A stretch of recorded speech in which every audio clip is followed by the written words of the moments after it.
누가복음 24장입니다. 누가복음 24장 1절로 12절 말씀입니다.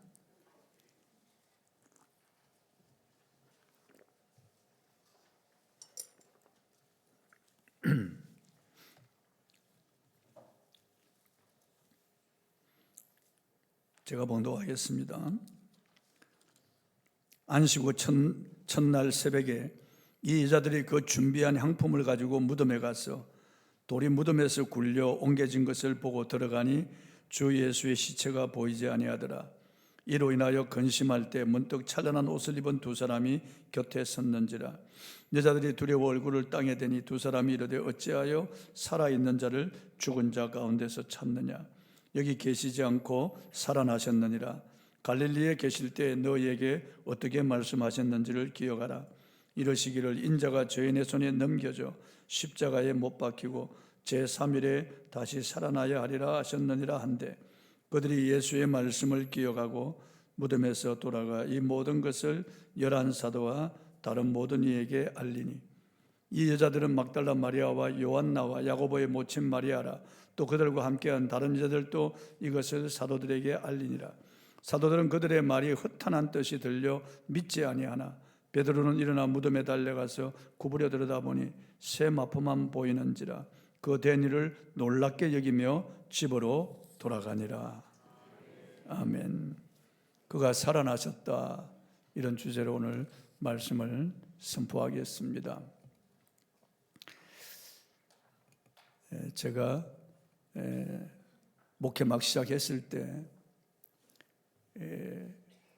김성호 목사님을 만났는데, 그 목사님은 목사의 아버지라고 불리는 아주 경건하고 거룩한 그런 삶을 사는 목사님이십니다.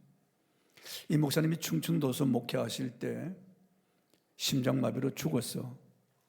장례를 치르는데 관 속에 넣어서 이제 막 매장하러 갈 그 즈음에 관 속에서 쿵쿵쿵 하는 소리가 들려서 사람들이 놀라서 관 뚜껑을 열어보니 그 속에 김 목사님이 살아나신 거예요. 천국 갔다 온 그 간증을 하셨습니다. 죽은 지 며칠 만에 살아난 겁니다. 관 속에 들어갔다가 살아난 것입니다. 성경에도 죽었다가 살아난 사람들이 있습니다. 죽은 지 나흘이나 되어서 무덤에 장사 지낸 나사로라고 하는 사람, 예수님이 돌을 굴리라고 한 다음에 나사로야 나오라고 하자 그 죽은 시체가 수족을 배로 동인 채로 살아서 걸어 나왔습니다. 또 나인성 가보의 아들 관 속에 넣고 묻으러 가다가 예수님을 만났어요. 청년아, 내가 네게 명하노니 일어나라. 그 청년이 관 속에서 일어났습니다. 회당장 야로의 12살 먹은 딸 방금 죽었지만 예수님께서 달리다굼 소녀야, 내가 네게 명하노니 일어나라 그러자 그 죽은 아이가 일어났습니다. 그러나 그 김 목사님이나 성경에 죽었다가 살아난 사람들은 다시 또 죽었어요. 지금 그 영이 천국에 있겠죠.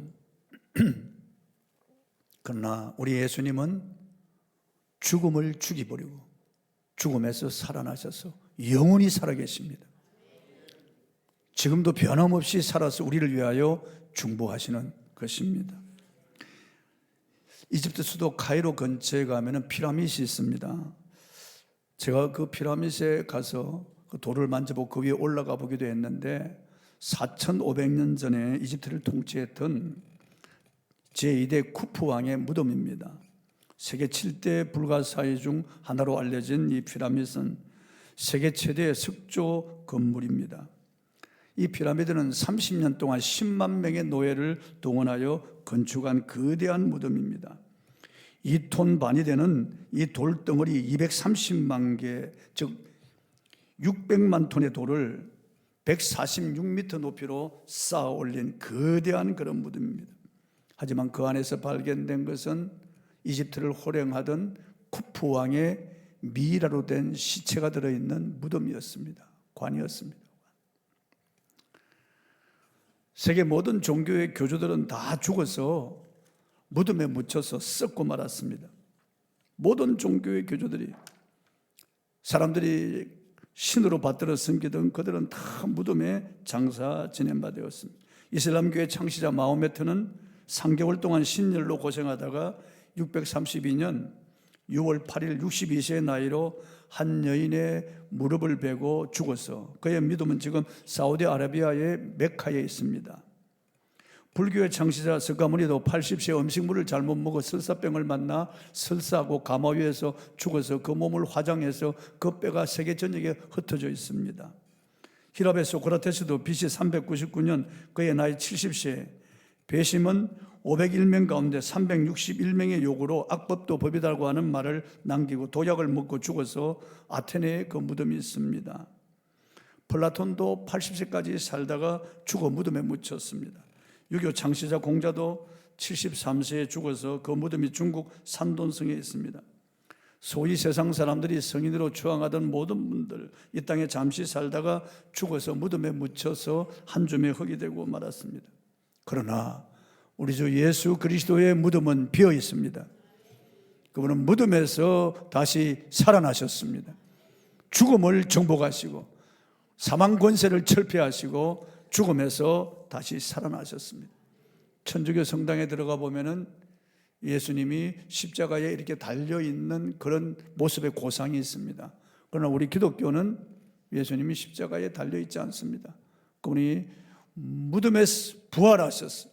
우리와 함께 하시기 때문에 우리 기독교는 그냥 십자가만 종탑에 걸어놓는 겁니다. 설교 중에 부활에 관한 설교를 하면서 예수의 부활은 역사적으로 따지고 믿을 수 있는 것이 아니라 그냥 믿음으로만 믿어야 하는 것이라고 설교하는 분들이 있습니다. 그러나 그건 잘못된 겁니다. 이런 설교는 자칫하면 예수의 부활이 역사적 사실이 아니고 부활 사건을 인간의 이상으로 받아들일 수 없는 것처럼 여길 위험이 있다는 것을 알아야 합니다. 예수님의 부활은 분명히 역사적 사실이고 명확한 증거와 정인들이 있습니다. 20세기 가장 유명한 무신론자였으나 2004년 유신론자로 돌아선 철학자 앤토니 풀루라고 하는 유명한 분이 이렇게 말했습니다. 예수 부활의 증거들은 다른 어떤 종교에서 주장하는 기적들보다 더 월등하다. 부활의 증거는 대부분 다른 기적 사건들에서 제시한 증거들과는 양적으로나 질적으로 비교가 안 될 정도로 다르다고 생각합니다. 이렇게 말했습니다. 옳은 말입니다. 예수 부활 사건은 확실한 증거가 있습니다. 수많은 목격자와 증인이 있습니다. 그들의 말과 그들의 삶을 보면은 그 증언이 확실하다고 하는 것을 분명히 알 수가 있습니다. 예수 그리스도의 부활은 역사가들이 동의할 수밖에 없는 4가지 동일 사실이 있습니다. 첫째, 먼저 예수는 십자가에 못 박혀 죽은 후 무덤에 묻혔다라는 것입니다. 이 사실은 논란의 여지가 없습니다. 신약 성경의 역사 속에 가장 회의주의적이었던 루돌프 볼트만조차 예수의 시신이 무덤에 장사되는 장면은 전설적 요소가 전혀 없는 역사적 보고라고 평가했을 정도입니다. 예수님은 실제적으로 갈보리산 십자가에서 못 박혀 피 흘려 몰과 피를 다 쏟고 죽었습니다. 그리고 아리마대 사람 요셉이 시신을 수습해서 세마포로 싸서 그가 묻힐 새 무덤에 장사 지냈습니다. 유대인의 장사법은요, 일단 시신을 동굴로 된 그 무덤 안에 넣어놓고 돌로 그 입구를 막아 놓습니다.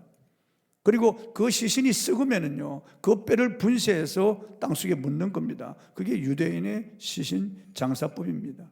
예수님도 아리마대 사람 요셉이 자기가 묻힐 무덤에다가 장사 지냈습니다. 돌로 된 그 침상 위에 그 무덤을, 그 시신을 올려놓고요, 돌을 굴러서 입구를 막았습니다. 그리고 그 돌에는 로마 황제의 도장이 짚은 인봉이 이렇게 발라져 있고 줄로 묶어져 있습니다. 그리고 그 무덤 앞에는 로마 군인 2사람이 수직하고 있었습니다. 지키고 있었다는 말이죠. 왜냐하면 대제사장이 예수님이 살았을 때 그분이 살아나실 것을 말씀하셨기 때문에 제자들이 시신을 훔쳐갈 염려가 있다고 해서 그렇게 만든 거예요. 둘째 사실은 예수님의 무덤은 비어 있었다는 겁니다. 무덤을 수직하던 그 군인들이 천사들을 보고 기절했다가 깨어나서 내려가서 대제사장에게 그 사실을 이야기하자 제사장은 돈을 주면서 사람들에게 예수의 제자들이 시신을 훔쳐갔다고 전파하라고 했습니다. 그래서 시신 도구슬이 오늘까지 전해져 내려오는 겁니다. 그러나 예수님의 제자들은 그때 벌써 겁쟁이들 다 도망가 버리고 배신하고 그랬습니다. 그들이 그 군인들이 지키고 있는 그 무덤에 가서 시신을 훔쳐가는 그 상상할 수도 없는 일입니다. 절대로 그건 받아들일 수 없는 거예요. 셋째 사실은 예수의 제자들이 부활하신 예수님을 만났다고 주장했다는 겁니다. 한 사람 두 사람이 만난 게 아닙니다. 엠마로 내려가던 두 제자가 만났죠. 그날 저녁에는 또 마가다락방에 예수님이 나타나셔서 그 제자들과 여인들이 다 목격했습니다. 그리고 8의 후에는 도마가 있는 가운데 예수님이 또 나타나셨습니다. 그리고 갈릴리의 7명의 제자들에게 나타나시고 베다니아에도 나타나시고 감난산에도 나타나시고 마지막으로는 다메섹 도상에서 예수 믿는 사람을 잡아 죽이러 가던 사울에게도 나타나셨습니다. 예수 부활의 부정적인 학자들도 예수님의 제자들이 예수님을 만났다고, 부활하신 주님을 만났다고 증언하는 이 증언은 사실인 것으로 그렇게 받아들입니다. 바트 어만과 게르드 유대만 같은 학사조차 이것은 역사적 사실성을 갖는다고 그렇게 증언하고 있는 겁니다. 초대교회 복음전도, 마태복음 강해 등을 쓴 영국 저명신학자 마이클 거리는 예수의 십자가 죽음과 부활 이후의 출현은 고대 어떤 사건보다도 믿을 수 있는 사건이다. 합리적으로 볼 때 예수께서 출현하셨다는 데에는 의심의 여지가 없다. 초기 그리스도인들이 예수의 부활을 확신했던 이유는 바로 이것이다. 우리가 살아나신 주를 보았노라. 그들은 확신 가지고 그렇게 고백했다. 일시에 500명이 또 부활하신 예수님을 만났습니다. 그러니까 이것은 공고히 만들어진 이야기가 아닙니다. 한쪽 구석에서 은밀하게 조작된 그런 사기극이 아니라 그 말이죠. 수많은 사람들이 예수님의 부활을 목격했습니다. 한 곳에서만 목격한 것이 아니고 여러 곳에서 시차를 두고 40일 동안 주님의 부활이 여러 곳에서 있었다고 하는 것을 분명히 알 수 있습니다. 마지막으로 부활한 예수님을 만난 사람들의 삶이 급격하게 변화가 되었다는 겁니다. 그들은 감옥에 갇히는 것, 매를 맞는 것, 죽음조차 두려워하지 아니하고 예수 부활을 전했습니다. 초대교회 부활을 목격한 사람들의 입에서 나오는 말은 예수 다시 사셨다요. 우리가 눈으로 보았고 들었고 만졌다. 예수 그리스도의 부활은 확실한 사실이라고 하는 겁니다. 그가 바로 그리스도라고 하는 겁니다. 성경대로 죽으시고 성경대로 부활했다. 이것이 초대교회의 메시지의 핵심이었습니다. 불신자들과 무신론 과학자들은 예수의 부활을 과학적 사고로 도저히 믿을 수 없다고 주장합니다. 이는 무신론적 근거의 사고를 두고 하는 말입니다. 천지를 창조하신 하나님이신데요, 홍해를 가르시고 요단을 가르시고 이스라엘 백성을 건너게 하신 하나님이신데요, 무에서 유를 창조하시는 전능자신데 그분이 하시고자 하면은 무엇인들 못하시겠습니까? 무신론자들은 무신론적 사고의 근거예요, 믿을 수 없다고 말하는 겁니다. 그럴 수밖에 없는 겁니다. 그러나 유신론적 사고에서 볼 때 성경의 수많은 기적은 하나님이 일으킨 사실적 기적임을 우리는 믿어야 할 것입니다. 여인들이 빈 무덤을 확인했습니다. 본문 1절입니다. 한번 읽어보겠습니다. 계명을 따라 안식일에 쉬더라. 안식 후 첫날 새벽에 이 여자들이 그 준비한 향품을 가지고 무덤에 갔어.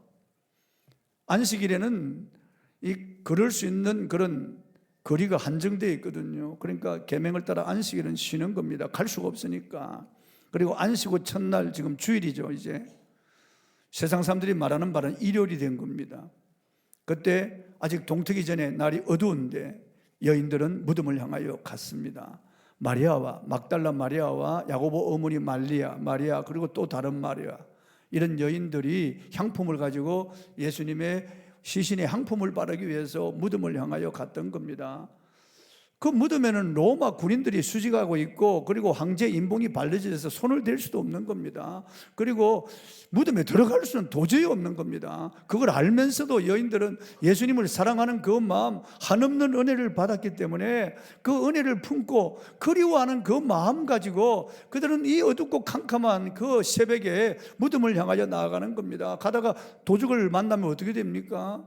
가다가 돌부리에 넘어질 수도 있는데요, 특히 무덤을 향하여 나간다고 하는 것은 그건 정말 주님을 사랑하는 마음이 없이는 할 수 없는 겁니다. 남자들은 다 예수님 배신하고 도망가 버리고요. 그리고 아무도 없는 가운데 이 여인들은 예수님을 사랑하는 그 마음 변함이 없습니다. 그래서 예수님의 시신에 향품을 바르기 위해서 갔던 겁니다. 남자들은 도망가도 여인들은 십자가 밑에까지 따라가서 울었습니다.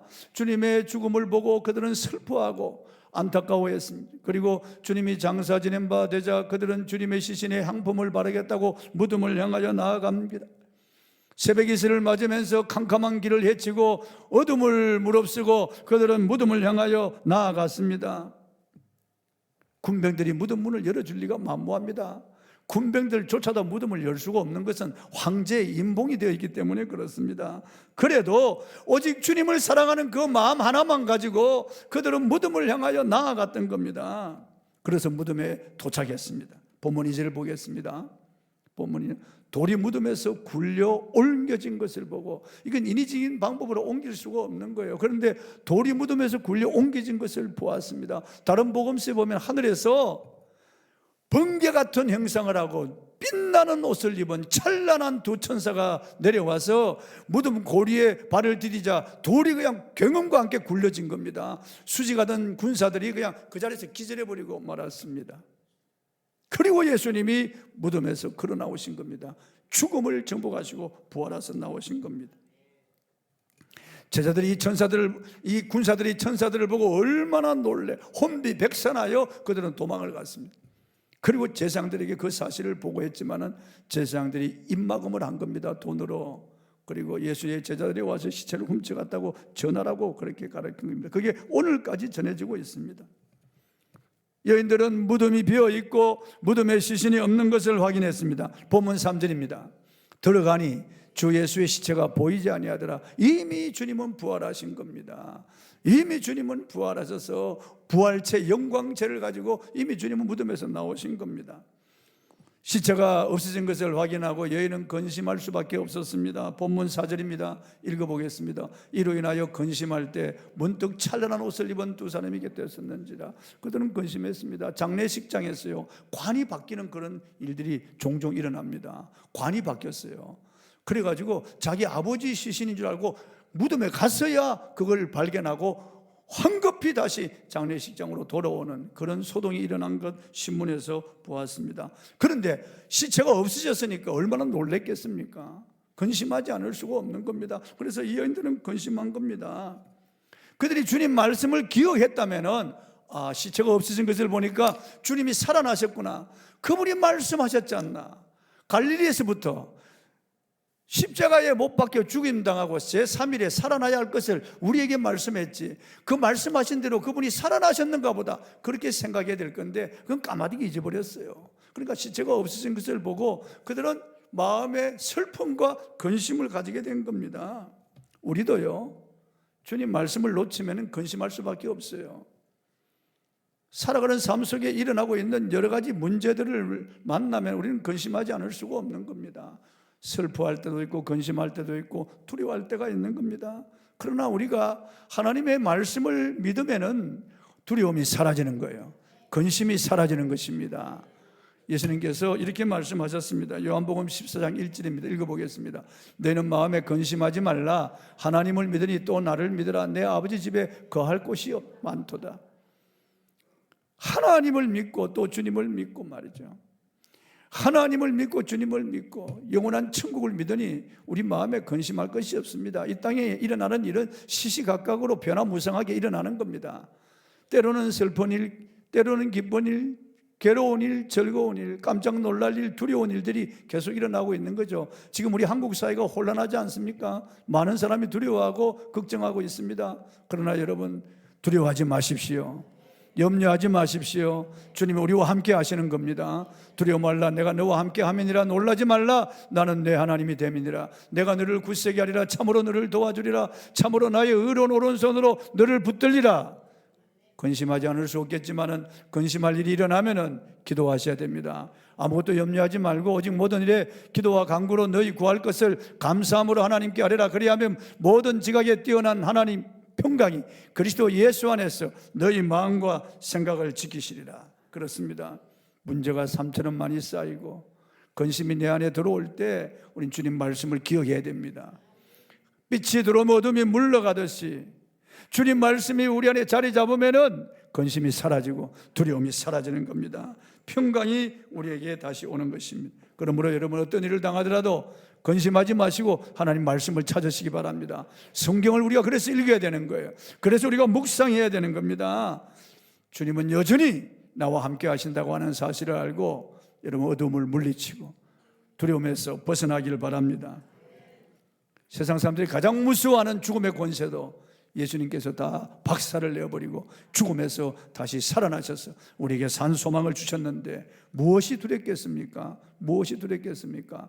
그리스도인의 최고의 소망은 죽음인 겁니다. 죽음으로 이제 천국에 들어가는 것이고 죽음으로 부활에 이르게 되는 것이기 때문에 우리는 죽음을 기다리는 거예요. 우리는 죽음에 입맞출 수 있고 죽음을 향하여 명령할 수 있는 겁니다. 우리는 죽음 앞에서도 찬송하고 감사할 수 있는 것은 그리스도에게로 영원한 천국으로 들어갔기 때문에 그렇습니다.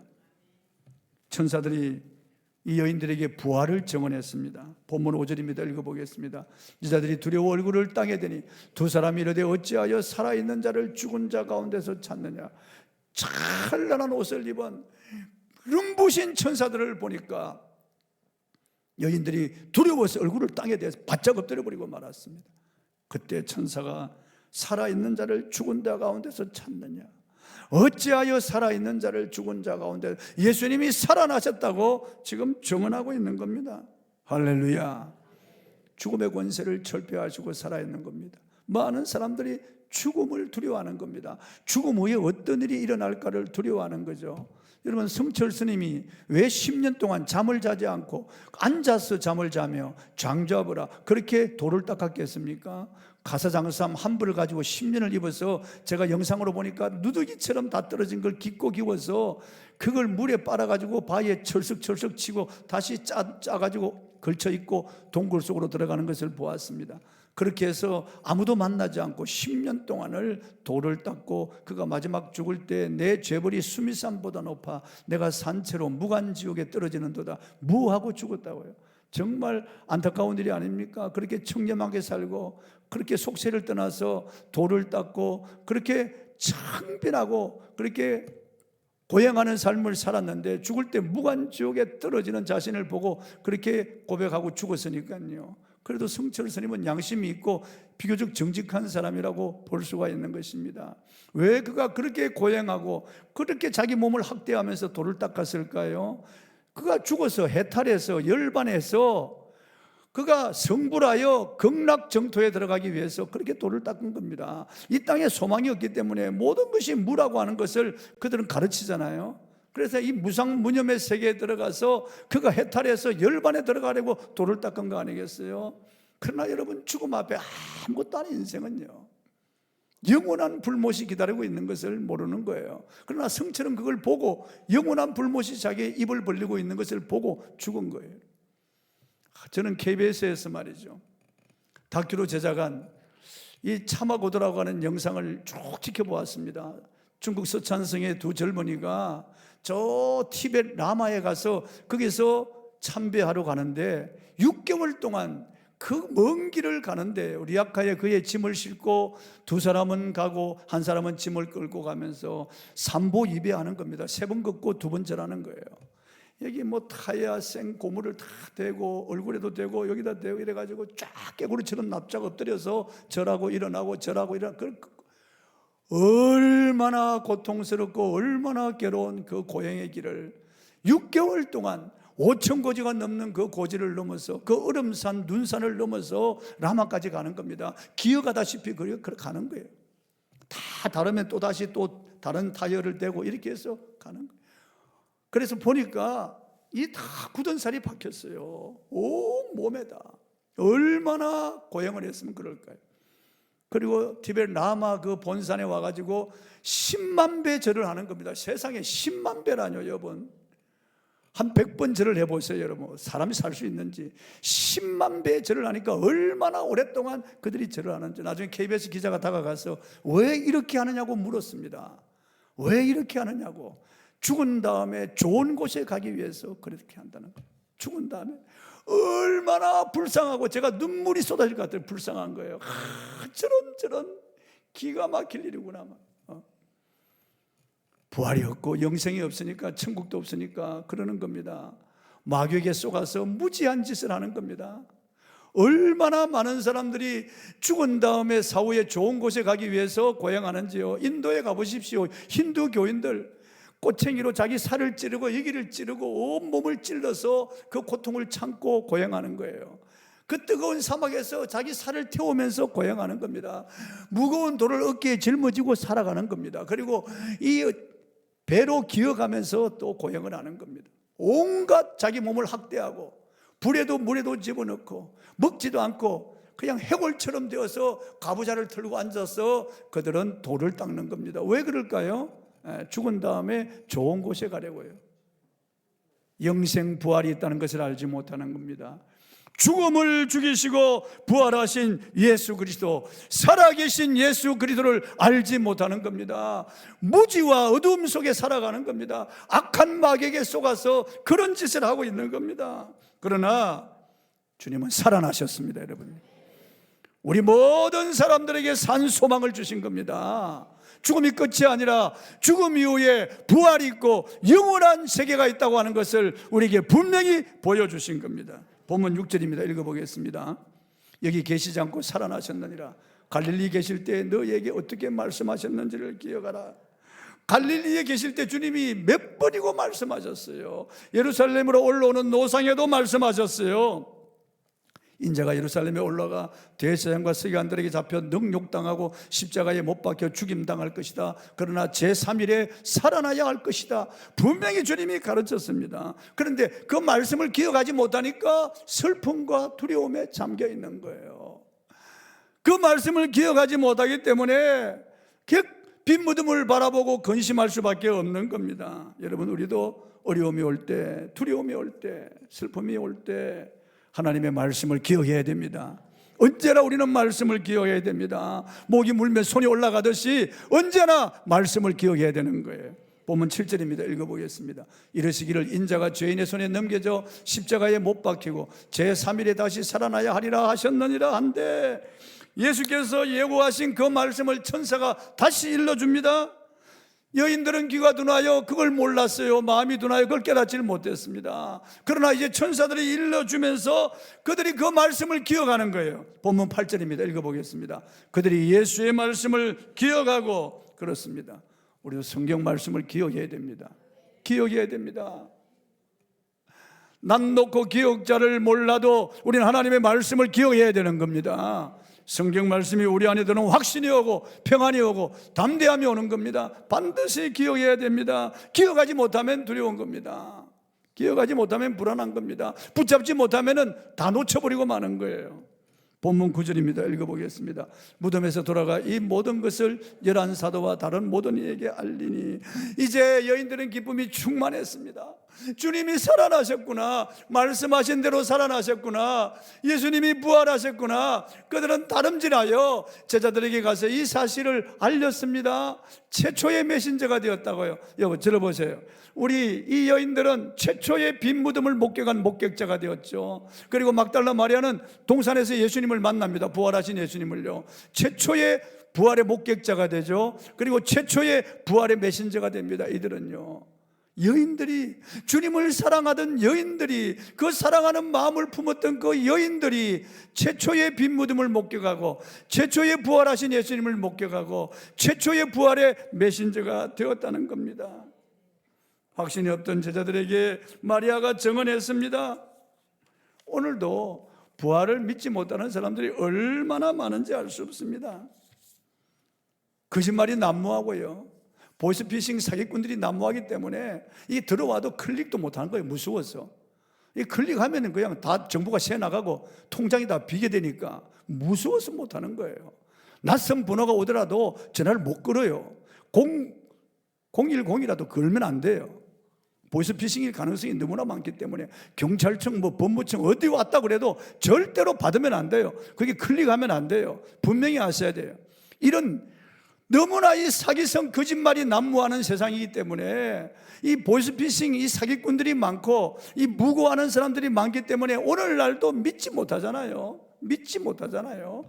그냥 가짜 뉴스라고 하고 믿지 못하는 사람들이 너무나 많아요. 그 당시에도 마찬가지예요. 여인들이 이렇게 말하도 믿지를 못하는 거예요. 본문 11절이면 읽어보겠습니다. 사도들은 그들의 말이 허탄한 뜻이 들려 믿지 못하니, 여기에 허탄하다고 말하는 레로스라고 하는 단어를 썼는데 어리석은 말, 과대망상증이라고 하는 의학 용어가 바로 레로스입니다.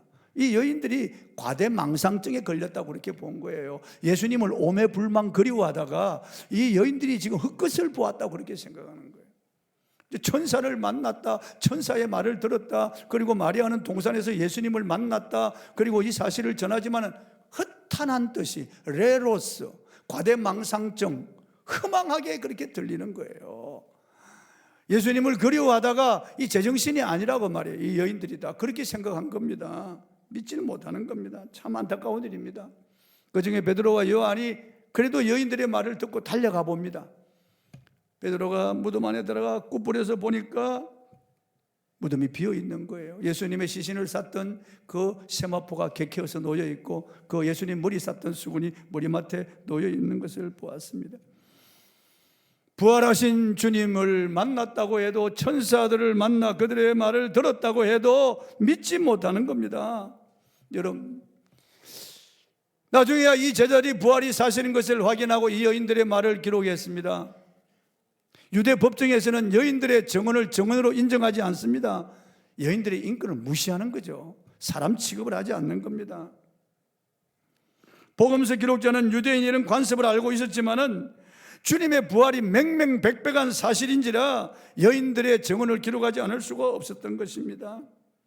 여러분, 이처럼 막달라 마리아와 다른 여인들이 주님의 말씀을 기억하고 그들이 이제 부활을 인정했던 것처럼, 천사들의 말을 듣고 그들이 부활 확신을 가졌던 것처럼, 동산에서 부활하신 예수님을 만나고 부활의 메신저가 되었듯이 우리도 이 세상 사람들에게 부활의 증인이 되어야 할 것입니다. 죽음에 매여 있는 사람들이 얼마나 많습니까? 죽음에 떠는 사람, 불안하고 두려운 사람들이 얼마나 많습니까? 이 땅에서 아무 소망 없이 퀭한 눈으로 늙어가는 노인들이 얼마나 많습니까? 그들 보면 얼마나 불쌍한지 모릅니다. 아무런 소망이 없습니다. 여러분, 경로당에서 그냥 화투나 치면서 세월을 보내는 그들, 죽음이 덕같이 다가오는데도 그들은 이 땅에서 이것밖에 모르고 살아가는 그들에게 우리는 예수 부활의 산 소망의 소식을 전해야 되겠습니다. 제가 알고 여러분들이 아는 예수의 부활을 전해야 되겠습니다. 우리가 확신하는 대로 예수 그리스도의 부활을 전해야 되겠습니다. 다른 종교는 부활이 있을 수가 없습니다. 그들은 영생불멸은 이야기합니다. 그러나 그들에게 부활이 있을 수가 없는 겁니다. 그러나 우리 기독교, 우리 주님만이 죽음을 정복하고 죽음을 죽여버리시고 다시 살아나셔서 죽음에 떠는 우리 모든 인생들에게 산 소망을 주신 것입니다. 죽음으로 끝나는 것이 아니고 죽음으로부터 비로소 새로운 세계가 시작되는 겁니다. 완전한 세상이 시작되는 겁니다. 어머니 뱃속에서 10개월, 이 땅에서 몇십 년 죽은 다음에 진짜 세계로 우리가 들어가게 되는 겁니다. 죄도 없고 더 이상 질병도 죽음도 없고 고초도 없고 늙어지는 것, 썩어지는 것이 없는 곳, 눈물도 한숨도 근심도 걱정도 없고 불안과 두려움, 공포, 초조가 없는 곳, 다시는 밤이 없고 고난이 없는 곳, 영영한 기쁨과 즐거움이 있는 그곳에서 우리도 주님 입으신 부활의 몸을 입을 것입니다. 그분의 그 영광의 광채의 몸으로 우리에게 입혀줄 거라고 성경은 분명히 말씀하고 있는 것입니다. 이 소망을 가지고 부활의 메신저가 되는 저와 여러분이 되기를 바랍니다. 찬송하겠습니다.